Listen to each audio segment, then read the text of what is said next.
Welcome to The Explainer. Today, we're stepping back in time to examine one of the most famous and, frankly, terrifying days in all of human history. We're looking at the infamous eruption of Mount Vesuvius and the doomed city of Pompeii. It's a story of sudden tragedy, absolutely incredible preservation, and how one catastrophic event literally reshaped the way we understand the past. So, picture Pompeii. Most of us probably imagine glowing, slow-moving rivers of lava creeping through the streets, slowly overtaking the entire city, right? Well, actually, scratch that. That is entirely a myth. The reality was so much faster and far more brutal. The city was erased by a super fast-moving wall of hot ash and gas. Because of this, the victims didn't die trapped under heavy lava. No, they were frozen mid-breath. Take a moment to just let that sink in. It's a stark, really visceral reality. This wasn't some slow evacuation. It was a sudden pause button hit on an entire civilization. And it's this exact terrifying speed that turns Pompeii from just another historical mystery into the incredibly preserved history we can study today. Okay, let's dive into this. Here's our roadmap for today. Number 1, not lava, but ash. 2, hours that buried a city. 3, faces in the plaster. 4, echoes of daily life. And 5, the birth of archaeology. Chapter 1. Not lava, but ash. The real eruption. So what exactly did Mount Vesuvius unleash? We're talking about a massive wall of hot ash and gas. This is a remarkably fast-moving, utterly terrifying volcanic force that quite literally raced through Pompeii. Because it wasn't a thick, burning liquid that just consumes and melts everything, but rather a suffocating, dense wave, it completely buried the city. And crucially, it buried it in a way that resulted in this instant, totally unique preservation of everything it touched. Chapter 2, The Hours That Buried a City, a timeline of 79 CE. The year was 79 CE. Now, it's really important to anchor ourselves in this specific year. I know it feels unimaginably ancient to us now, yet as we're going to see very shortly, the people living back then were deeply relatable.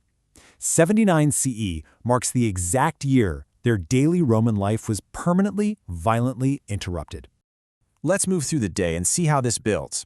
On the morning of 79 CE, it was just an ordinary Roman day. People were working, baking their bread, socializing out in the streets.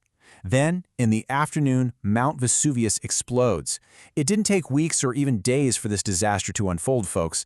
Just hours later, the entire city of Pompeii was completely buried.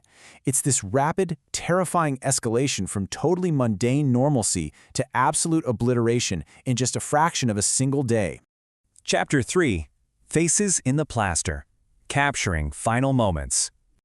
Let's fast forward centuries to the aftermath. When early archaeologists finally started digging into the site, they encountered something deeply unsettling. You see, they didn't just find standard historical bones like you'd expect in a typical burial ground.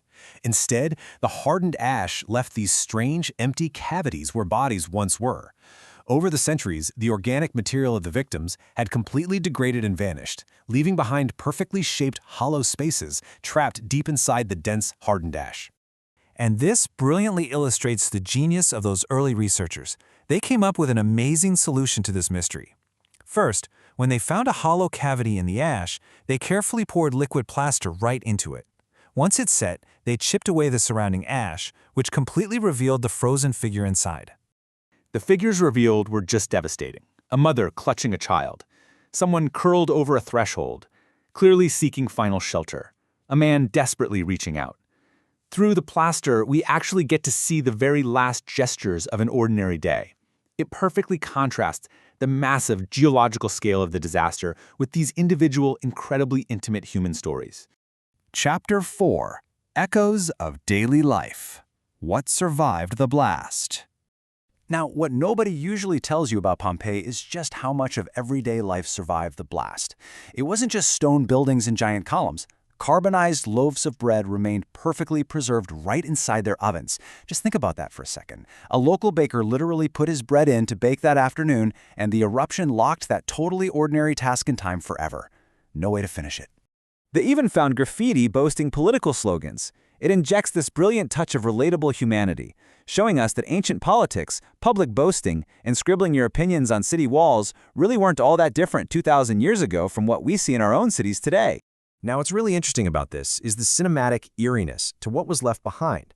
A local bar still had drinking cups resting right there on the counter. People were literally in the middle of a drink, maybe chatting about the weird rumblings of the mountain, when they had to drop absolutely everything and flee for their lives. It is a completely frozen frame of daily life, left mid-drink. Chapter 5. The Birth of Archaeology. How Pompeii Changed Science. So, the crucial point is this. Pompeii taught researchers to treat sites like stories to be read, not just treasure to dig up. You see, before this, excavations were often just chaotic treasure hunts, mostly looking for shiny objects or cool statues to put in museums. The meticulous preservation at Pompeii changed that approach forever. Through this one incredible site, the whole methodology of the field evolved. Archaeologists learned to meticulously record the historical layers. They learned to read the context of everyday objects, like those cups on a bar or bread in an oven, rather than just randomly pulling items out of the ground. And they realized the unparalleled value of preserving a single frozen day of Roman life.